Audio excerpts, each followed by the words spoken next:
Kalau kalian pernah main game Smackdown Pain di PS2, pastinya kalian tahu dengan pegulat yang namanya Ultimo Dragon. Kalian sering bilang kalau dia adalah abangnya Rey Mysterio, padahal aslinya enggak cuy. Setidaknya kalian pernah make dia bahkan dijadiin jagoan karena kelincahannya.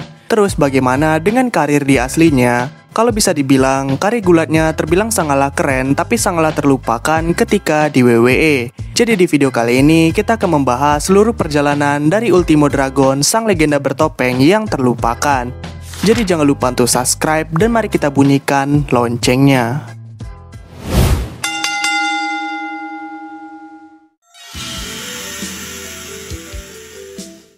Yoshihiro Asai lahir di kota Nagoya di negara Jepang pada tanggal 12 Desember tahun 1966. Dia mengawali karirnya dan berlatih pada tahun 1987 di promosi gulat yang bernama New Japan Pro Wrestling. Namun sayangnya dirinya ditolak dan gagal untuk melakukan debutnya karena badannya yang dinilai terlalu kecil. Hal itu membuat dia memutuskan untuk merantau ke Meksiko untuk mendapatkan kesempatan yang lebih baik. Di sana, dia mulai berlatih bergulat ala style lucha libre dan semakin lincah.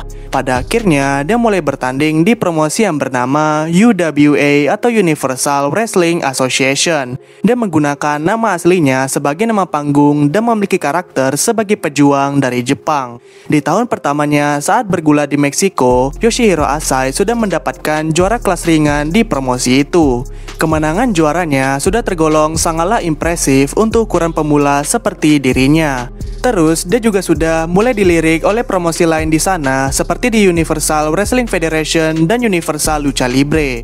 Karirnya lama-lama mulai berkembang pesat dan menjadi sorotan di Meksiko, sehingga dia direkrut oleh promosi terbesar di sana yakni Consejo Mundial de Lucha Libre atau CMLL. Rekrutan ini membuat namanya semakin bersinar lagi dan merubah segalanya.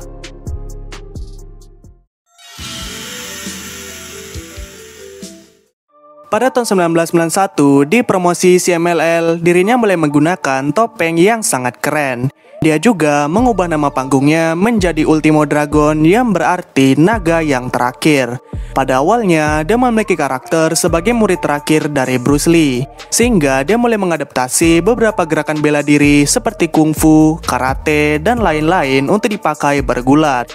Tapi beberapa bulan kemudian, karakter tersebut dibatalkan, tapi dia tetap menggunakan topeng, nama, dan gerakan bela diri itu. Selain gerakan bela diri yang dia gunakan, kelincahannya dalam bergulat juga sudah mulai berkembang pesat selama di Meksiko.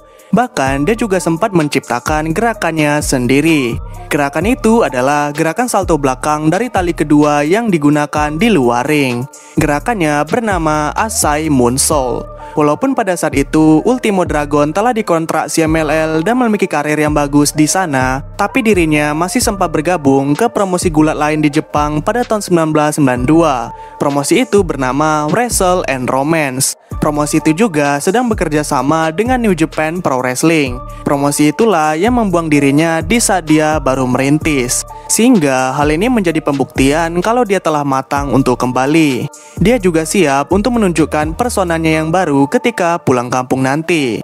Kemudian, di saat dia telah tiba di NJPW, Ultimo Dragon disambut dengan sangatlah hangat dan spektakuler. Dia sering terlibat dengan pegulat papan atas, bahkan sering dilibatkan dalam pertandingan gelar juara. Pada akhirnya, semua itu berjalan dengan baik dan kerja kerasnya dibayar tuntas. Karena di saat itu, Ultimo Dragon berhasil memberikan pertandingan yang cukup berkelas dan meningkatkan skillnya. Kemudian, dia juga berhasil memenangkan banyak sekali gelar juara di promosi Jepang maupun di Meksiko. Hal ini sudah memberikan tanda kalau Ultimo Dragon telah berada di titik teratas dalam karirnya. Karena sudah menjadi sangatlah terkenal, salah satu promosi terbesar di Amerika kala itu yakni World Championship Wrestling atau WCW tertarik untuk mendatangkannya.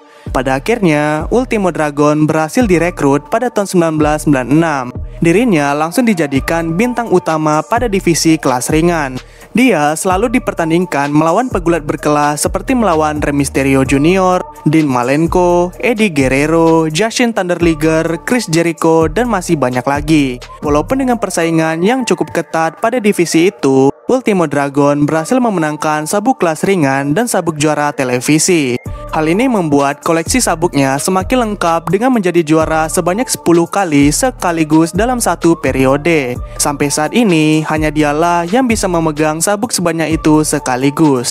Lanjut, ketika dia berkarir di WCW, Ultimo Dragon bisa dibilang memiliki karir yang stabil di papan tengah. Dia sangatlah sering muncul di televisi dan sering bertanding di event besar. Total sabuk yang dimenangkannya adalah sebanyak 4 kali. Hal ini terbilang cukup mengesankan karena dirinya yang masih terbilang baru di WCW. Walaupun sudah menikmati kesuksesannya dalam waktu cepat, namun sayangnya pada tahun 1998, Ultimo Dragon mengalami cedera pada bagian lengannya di saat bertanding. Cederanya itu terbilang cukup fatal, bahkan sampai membutuhkan operasi. Tapi parahnya, operasi itu malah menjadi sebuah kesalahan besar dan membuat tangannya sampai lumpuh. Hal ini membuat Ultimo Dragon harus pensiun dari dunia gulat dan mengakhiri karirnya di WCW setelah bertanding 2 tahun di sana. Setelah mengumumkan pensiun, Ultimo Dragon langsung membuat sebuah gym dan sekolah gulatnya sendiri. Dia melatih banyak sekali pegulat penerus agar bisa memiliki style lincah dengan campuran bela diri seperti dirinya. Contoh muridnya itu seperti Dragon Kid, Magnum Tokyo, bahkan Kazuchika Okada. Sekolah itu berkembang menjadi sebuah promosi yang bernama Toryumon. Setelah berlatih selama bertahun-tahun, akhirnya Ultimo Dragon bisa sembuh dari cedera parahnya itu, sehingga dia kembali bertanding pada tahun 2002. Dirinya masih sangatlah lapar dengan kompetisi dan memutuskan kembali ke Amerika untuk mengejar mimpinya.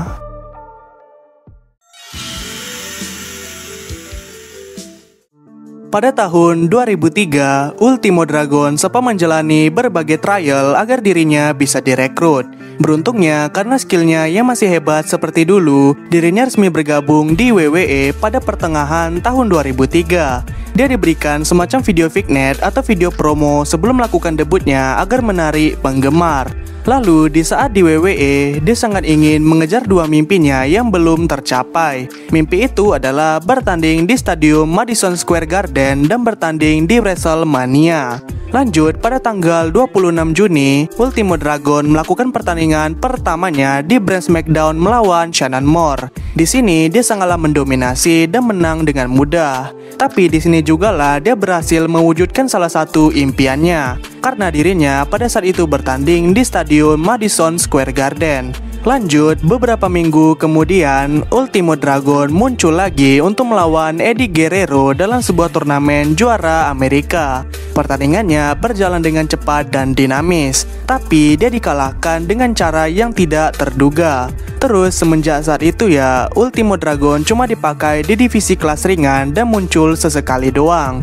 Dia mungkin sempat melawan pegulat lain, melawan Jamie Noble, Rey Mysterio, Tajiri, dan terlibat di banyak pertandingan tag team. Pertandingannya juga terbilang sangatlah singkat walaupun seru. Tapi sayangnya, Ultimo Dragon tidak pernah mendapatkan cerita yang menarik ketika di WWE. Hal ini membuat karirnya terbilang biasa saja dan kurang berkesan. Kemudian, karena tak ada cerita yang melibatkannya di saat itu, Ultimo Dragon sempat terdegradasi ke acara terbawah seperti di Velocity. Di sana, dia melawan pegulat yang kurang terkenal dan tidak mendapatkan sorotan, sehingga statusnya di WWE adalah pegulat papan bawah dan cuma figuran doang. Saking gak pentingnya, Ultimo Dragon sempat terlibat di pertandingan Battle Royale, tapi dia tereliminasi paling cepat kedua oleh Big Show. Walaupun dirinya sudah mulai menurun statusnya, namun setidaknya Ultimo Dragon pernah bertanding di WrestleMania 20. Dia sempat terlibat pada pertandingan Cruiserweight Open. Dirinya bersedia untuk memperebutkan sabuk juara kelas ringan melawan 9 pegulat lain.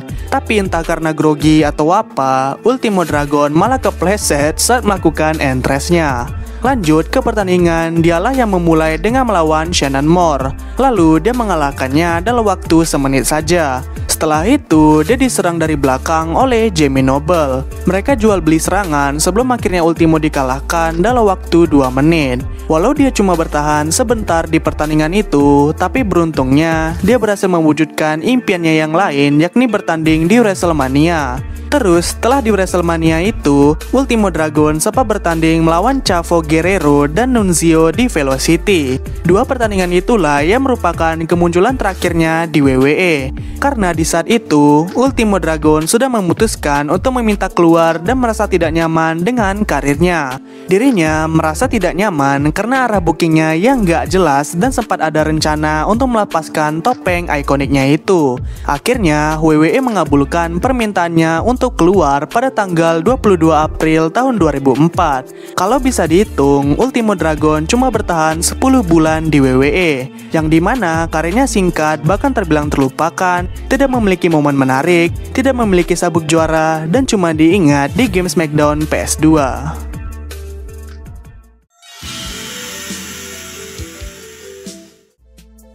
Semenjak cabut dari WWE, Ultimo Dragon langsung pulang kampung ke Jepang dan banyak menghabiskan karirnya di sana.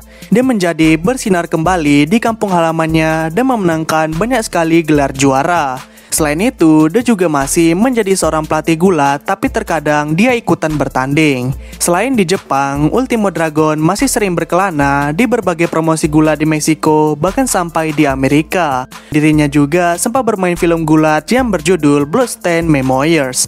Terus di saat video ini dibuat, Ultimo Dragon sudah berumur 58 tahun. Walaupun sudah sangatlah tua, dirinya masih tetap konsisten bergulat dengan teknik ikoniknya, yakni teknik lucha libre dengan campuran bela diri.